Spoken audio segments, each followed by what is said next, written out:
Hello, my name is Timothy Halloran. I'm the screenwriter and filmmaker behind The Miami Spider. The Miami Spider is a true crime story. It's inspired by true events that happened in South Florida.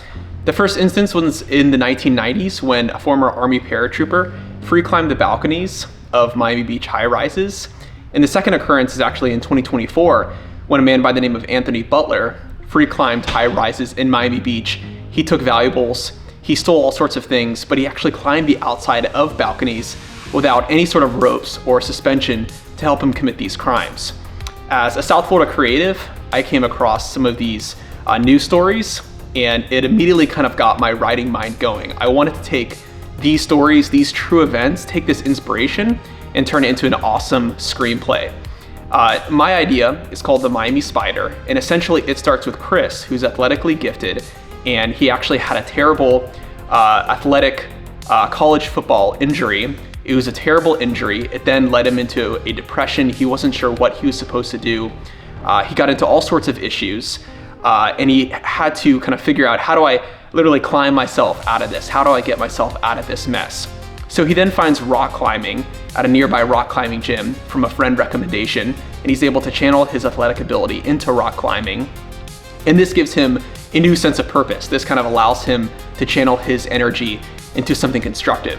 However, he can't seem to stay out of trouble, and through a love interest who works at a Miami Beach high-rise, he decides to do the unthinkable.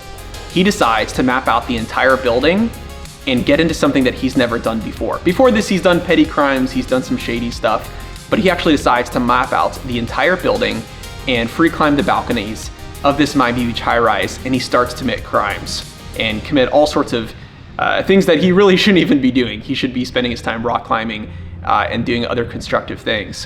What gets interesting and kind of allows the plot to thicken is that there's several Miami cops who kind of get hot on his trail, and also his younger brother, who's a tech genius, kind of aids him in these crimes. So there's all sorts of ups and downs throughout this story. What I think is appealing about The Miami Spider is that it's going to showcase sort of the Miami Beach and Miami skyline in a way that it never has before. And it's got a great mixture of Mission Impossible type of heist scenes, while also being kind of a gritty, grounded drama. And I think that is what makes it so interesting. With the right producing partners and charismatic cast, I think this could be a thrilling movie, and it has all sorts of franchise potential to spin-off movies or TV shows, miniseries, to explore other parts of this world. I think there's all sorts of potential, and I think The Miami Spider is a thrilling idea that really hasn't been explored in Miami before. Thank you so much, and that's my pitch video today.